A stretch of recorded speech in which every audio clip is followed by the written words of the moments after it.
سلامونه، نیکې هیلې، احترامات، وختونه د ټولو با احساسه زده کړیالانو په خیر. رب دې وکړي چې دغه وخت په ټولو باندې په ښه شکل سره تېرېږي او د صحت جامې به مو پرتنې.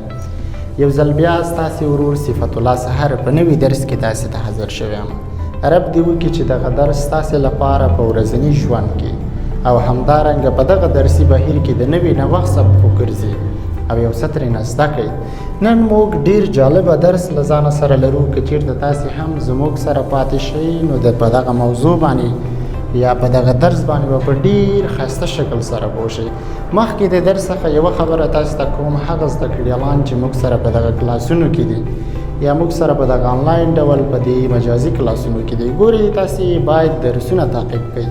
د درس د تعقیب سره به تاسې ډېره ګټه وکړئ تر څو زموږ په درسونو باندې په ښه شکل سره پوه اوسئ، فعاله اوسئ، تر څو زموږ هم دغه فیډبیک له ځانه سره والو چې زموږ زده کړیالان زموږ د درسونو نه راضي دي.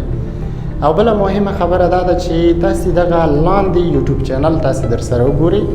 یوازې محدود کسان په دغه یوټیوب چینل کې موږ سره درسونه وایي. موږ هم له چا نه ګیله نه کوو، ځکه زموږ درسونه دي خاص او یوازې د خاصو نفرو دپاره دي. که چېرته موږ او تاسې فکر وکړو یوازې خاص خلک په خاصو برخو کې درسونه وایي، هر څوک چې دی دا لیوالتیا او ذوق نه لري او په څنګ کې دا ویاړ له ځانه سره نه لري چې هغه د داسې درسونه تعقیب کړي، نو له تاسې ټولو نه مې هیله دا ده چې بلکې خاص اوسېږئ، خاص درسونه ووایئ تر څو په ورځني ژوند کې په راتلونکي ژوند کې ستاسې په درد باندې وخوړل شوي یو څه ترېنه زده کوئ. خبرې ډېرې نه اوږده او راسم راځو درس ته. نن موږ او تاسې ډېر جالبه درس له ځانه سره لرو چې هغه تاسې له نوم سره ډېر اشنا استئ. تاسې د دې موضوع سره په ورځني ژوند کې ډېر اشنا کېدونکي استئ. چې هغه څه شی دی تاسې په تخته باندې ګورئ، انشاءالله ټول به ورسره اشنا استئ. هغه مرکه چې په عربي ژبه کې ورته مصاحبه ویل کېږي او په انګلیسي ژبه کې ورته انټرویو ویل کېږي. انشاءالله تاسې به پرې پوهېږئ. راځو په لومړي سر کې مرکه څه ته ویل کېږي، مرکه ولې ترسره کېږي، ولې په رسنیو کې مرکې خپرېږي، د مرکې موخه څه ده، د مرکه کوونکي غرض او تقاضا څه ده چې مثلا مرکه ترسره کړي. دا ټول په همدغه درس کې ګورئ. راځو په لومړي سر کې موږ او تاسې چې شته مرکې ته. مرکه په خپله د خبرو اترو په معنا ده. مرکه په خپله د خبرو اترو په معنا ده. څنګه د خبرو اترو په معنا ده؟ ګوره موږ او تاسې چې دی خبرې اترې دی یو بل سره کوو، یا مثلا زما ملګری دی زه ورسره لګیا یم هغه خبرې ورسره کوم، آیا دا مرکه کېدلی شي؟ نه، هېڅکله دا مرکه کېدلی نه شي. کله چې موږ او تاسې د مرکې نوم اخلو، په ژورنالیزم کې د مرکې بیل اړخ دی او د مرکې لپاره موږ او تاسې څه شی لرو؟ بیله برخه لرو په اطلاعاتي ژانر کې. ګورئ موږ او تاسې پښتانه چې دی د مرکې یا جرګې په نوم باندې د پښتنو یو کلتور دی چې موږ او تاسې که چېرته لانجې مثلا نور څه یي، موږ او تاسې جرګې کوو په هغه باندې تر څو هغه مشکلاتو د حل لپاره مقابل جانب قانع کول او هغه دې ته قانع کول چې تر څو هغه پیښه یا مثلا د دې موضوع د حل لپاره کار وکړي. همداسې ده که نه؟ ولې په ژورنالیزم کې خاصو خبرو کولو ته چې د مرکه ویل کېږي، چې شته خاصو خبرو کولو ته مرکه ویل کېږي. لکه څنګه خبرو کولو ته؟ د افغانستان نوی بدلون راتلونکی یا نوی انقلاب په راتګ سره تاسې د جمهوریت د یو چارواکي سره خبرې کوئ.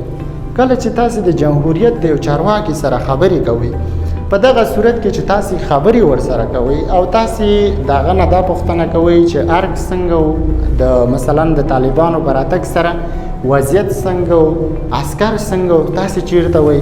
دغه خبرو کولو ته چې شی ویل کېږي مرکه ویل کېږي، ځکه مهمې خبرې دي که نه، ته د هغه څه په اړه باندې ورسره غږېږي څه چې مهم دي. یعنې مرکه څه ته ویل کېږي؟ هر هغه خبرې اترې چې پر مهمو موضوعاتو باندې وي او خبري ارزښت ولري مرکه بلل کېږي. انشاءالله پوه شوي باز دی. خو کله چې تاسې د یو چا سره مرکه کوئ د موضوع په تړاو به ورنه پوښتنې کوئ. کله چې تاسې مرکه کوئ نو دلته چې مثلا تاسې نورې پوښتنې خو ورنه نه کوئ.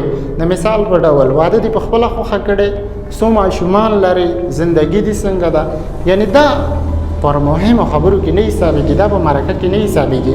ولې که چېرته موږ او تاسې به داسې زاویه یا داسې یو څه ولرو، د مثال په توګه یو کس دپاره مو ځانګړې خپرونه جوړه کړې ده، هلته بیا شاید کیدای شي هلته هغه ته مرکه ویل کېږي، خو هغه یوازې فرعي مرکې دي چې موږ او تاسې د یو چا نه د یو چا د ژوند په اړه باندې، د یو چا نه د یوې موضوع په هکله باندې خبرې ورسره کوو. ولې که چېرته موږ او تاسې د یوې ځانګړې موضوع په هکله چا نه پوښتنه کوو په خبري برخه کې یا اطلاعاتي برخه کې، دا عبارت د مرکې څخه دی. انشاءالله د مرکې په تعریف باندې، د مرکې په هغه هر څه باندې به پوه شوي یاستئ. اوس تاسې ته ما دلته یوه بله کرښه لیکلې ده، تاسې به حیران شوي یاستئ چې دا څه شی دی. ګورئ په اطلاعاتي برخه کې اول څه شی دی؟ اول خبر دی که نه؟ دویم څه شی دی؟ دویم راپور دی که نه؟ ګوره اول څه شی دی؟ موږ او تاسې خبر وپېژنده، د خبر په اړه باندې چې دی خبرې وکړلې، د خبر برخې، د خبر جوړښت، همداشانه د خبري توکي دا هر څه موږ ویلې. بیا چې دی راپور ته راواوښتو، د خبر اوږده برخه یعنې تفصیلي برخې ته څه ویل کېږي؟ راپور ویل کېږي. یعنې د خبر نه وروسته راپور دی. خبر به اول خپرېږي، بیا به ورپسې راپور. یعنې راپور کوچنی او خبر یا پراخه برخه ده. خبر هغه لومړني معلومات، لومړنۍ اطلاع، ولې راپور به چې دی د خبر تر څنګ پراخه برخه ده. مثلا د هغه په اړه باندې موږ څېړنه کوو، پیښه څنګه رامنځته شوه، د پیښې ځای ته موږ ځو. بیا د ده نه وروسته مثلا یو موضوع دومره جالبه ده یا دومره دقیقه ده چې مثلا هغه په دې اړ ځي چې تر څو موږ پې څه وکړو؟ راپورتاژ جوړ کړو. په درېیم راوند کې څه دی؟ راپورتاژ. درېیم راوند کې څه ویل کېږي؟ راپورتاژ. تاسې د راپور نه وروسته بیا د راپور نه لوی څه دی؟ راپورتاژ دی. دغه سیستم زده کړئ ځکه دا ستاسې دپاره مهم دی. اول خبر دی، بیا راپور دی، بیا راپورتاژ دی. د خبر نه راپور لوی دی، راپور نه راپورتاژ لوی دی. اوس په دویم راوند کې مرکه ده. مرکه موږ او تاسې د یو چا سره یا د یو مشخص کس سره پر مهمو موضوعاتو باندې خبرو کولو ته مرکه ویل کېږي. بیا د مرکې نه لویه برخه چې ده ګردی میز دی. انشاءالله دا به زموږ ستاسې راتلونکی درس وي. ګردی میز بیا څه ته ویل کېږي؟ انشاءالله په دې باندې به خبرې کوو، ځکه که اوس یې درته بیان کړم شاید نور درس پاتې شي، خو دا به په راتلونکي درس کې. یعنې د مرکې نه بیا لوی څه دی؟ ګردی میز دی. انشاءالله پوه شوي باست دی. اوس راځو د مرکې برخو ته. موږ او تاسې چې دی د مرکې برخې لرو. مرکه خو مو پېژندله چې مهمو خبرو کولو ته مرکه ویل کېږي د یو مشخص کس سره. ښه، مرکې څو برخې لري؟ مرکه چې دی 3 برخې لري. ګورئ اول څه دی؟ د پیل برخه ده. دغه د پیل برخه څه ته ویل کېږي؟ ګوره موږ او تاسې چې دی تاودو بحثونو په نوم باندې یو پروګرام لرو، هم په شمشاد کې، هم په تلو کې، هم اریانا کې او ځینې نور تلویزیونونه چې دی د تاودو بحثونو په شکل باندې د مرکې کولو لپاره چې دی یو بحث لري، یو چې دی د مرکې کولو یو اړخ دی. کله چې هلته اړخ کېږي خبریال لومړی څه کوي؟ د پیښې په تړاو باندې داسې راپور غوندې ورکوي. مثلا د ټاپي پروژه به ډېر ژر په افغانستان کې پیل شي. د دې په تړاو باندې د خلکو هیلې څه دي، د ولسونو هیلې څه دي، او تر څنګ یې ټاپي پروژه به زموږ او ستاسې لپاره څه ګټې ولري. په بحث کې راسره درون او د پوهنتون استاد ښاغلی شوکت زماني او تر څنګ یې نور داسې ملګري موږ سره دي چې دغه بحث به ورسره مخکې بوځو. دغه هغه څه شوه؟ اولنۍ برخه شوه. دا څه شوه؟ هغه د پیل خبرې یا لومړنۍ برخه شوه. تاسې به انشاءالله ورسره اشنا استئ. دویمه برخه څه ده؟ دویمه برخه کې موږ راځو. مثلا دویمې برخې د پیښې په تړاو باندې ځینې مهمې پوښتنې موږ چې دی د مخاطب نه یا مرکچي نه موږ کوو چې څوک زموږ مرکې ته حاضر شوی دی. د هغوی سره موږ چې دی د موضوع په اړه باندې پوښتنې کوو. پوښتنې مو داسې جوړې کړي دي چې موږ او تاسې د پوښتنو هغه یو له بل سره ګنډلې دي. موږ او تاسې چې کله مرکه کوو باید پوښتنې د یو بل سره وګنډل شي تر څو مرکچي په ښه شکل باندې درک کړي او تر څو زموږ او ستاسې لیدونکي هم په ښه شکل ترېنه یو اخذ والي او یو څه ترېنه زده کړي. یعنی دویمه برخه کې موږ څه کوو؟ د پیښې یا د موضوع په تړاو باندې د مرکچي نه هغه پوښتنې موږ کوو. انشاءالله په دې باندې به پوه شئ. د پای برخه څه ده؟ دغه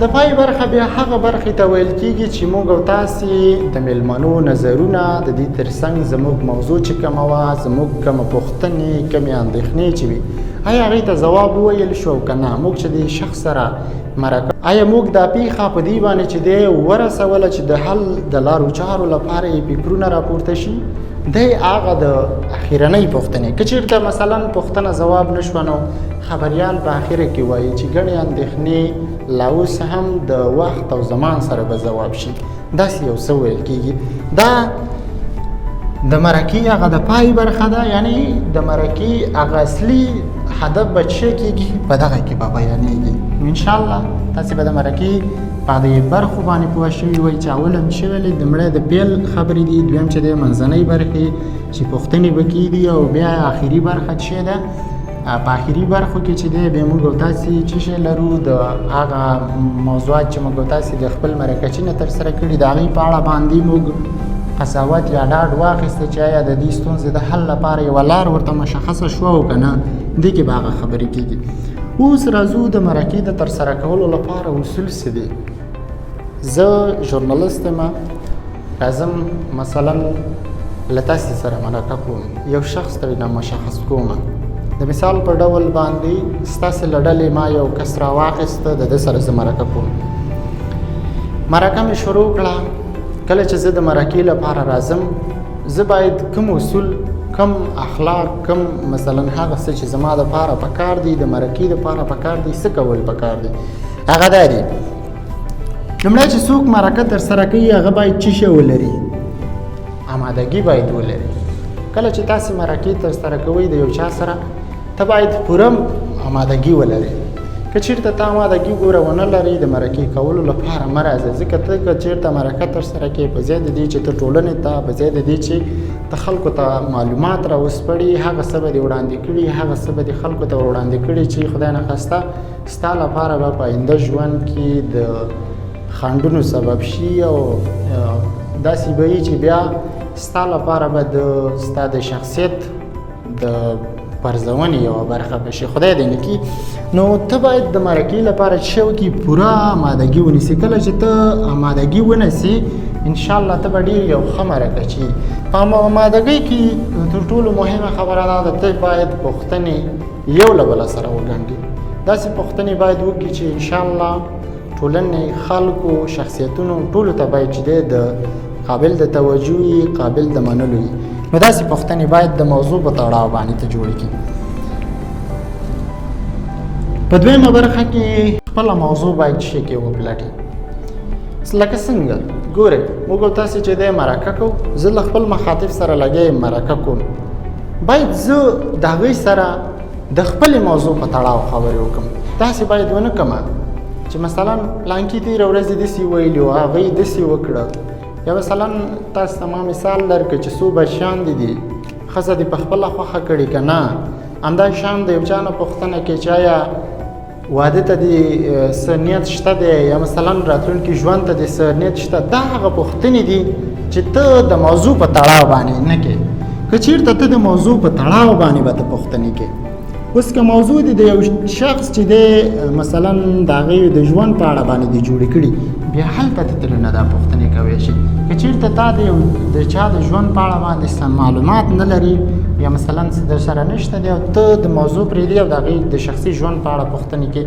نو دا بیا ستا لپاره د منلو وړ نه ده په دریمه برخه کې له ځانه سره څه لرو وایي د مرکې لپاره باید مناسب شخص وټاکي دا تر ټولو مهمه ده کله چې تاسې مرکه له یو چا سره کوئ د مرکې لپاره داسې شخص غوره کړئ چې تر څو هغه ډېر علم ولري که ډېر علم ونه لري لږ تر لږه باید په مرکه کولو خو وارسي که نه که چېرته ته ورسره مرکه کې د مرکې په اصولو باندې پوه اوسي د مرکې په هغه هر څه باندې پوه اوسي باید ته د هغه سره مرکه وکړې که چېرته داسې شخص در راغوښتی چې د خبرې نه لاندې هم خاندي او د خبرې نه پاس هم خاندي او د مرکې په اصولو باندې نه پوهېږي نو دا شخص هېڅ کلین مه راولئ ځکه دا بیا ستاسې د مرکې لپاره د قابل د منلو نه دی نو د مرکې لپاره تر ټولو مهمه خبره په دریم راوند کې دا دی چې ته باید څه شی ولرې مناسب کس باید د خپلې موضوع په تړاو باندې شی کې راولې په دې برخه باندې هم پوه شوي یاستئ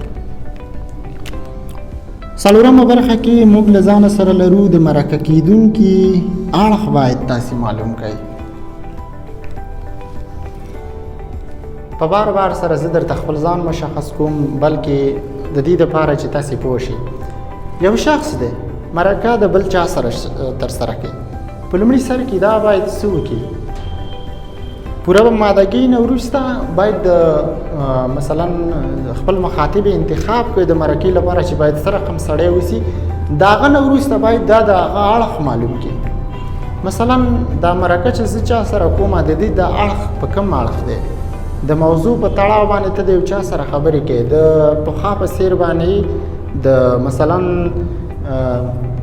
په تېر حالات کې به راولو. موږ د طالبانو له ویان سره ذبیح الله مجاهد سره خبرې کوو. د مجاهد صاحب اړخ څه دی؟ طبیعي خبره ده چې د امارات ګټو د هغې تر څنګ د هغې هیلو او د هغې د راتلونکي په اړه باندې به چې دی ملاتړ کوي. نو کله چې موږ تاسې د ذبیح الله مجاهد سره مرکه کوو، نو موږ ته خو دا معلومه شوه چې دا د هغه اړخ دی که نه؟ نو دا خو اړخ باید چې ته معلوم کړي، په دې باندې ته مکلف یې چې تر څو چې شی وکړي د مرکې هغه اړخ باید معلوم کړي، چې تر څو پوه شي چې د مرکه کیدونکي اړخ کوم یو دی. په پنځمه برخه کې له ځانه سره لرو مقابل طرف ته باید پوره احترام ولرئ. کله چې تاسې مرکه کوئ، د مرکه کیدونکي کس ته باید تاسې احترام ولرئ.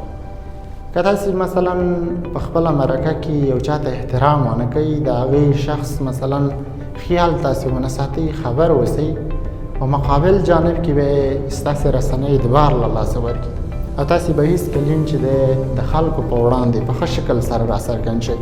خلک به ستاسې ښېګڼې او په څنګ کې خدمتونه نه، بلکې ستاسې د دې کړنې په ترسره کولو سره روزانه تاسې ته به د فیغور په شکل باندې په رسنیو کې وړاندې کېږي. نو هڅه باید ستاسې دی که څومره م یو څوک د چا مخالف وي، خبریال بېطرفه دی. د بېطرفۍ اصل په نظر کې نیولو سره باید هر سړی خلکو ته د احترام قایل اوسي. دا د نن ورځې درس چې انشاءالله تاسې به پرې پوهه شوي یاستئ او یو څه به مو ترې زده کړي.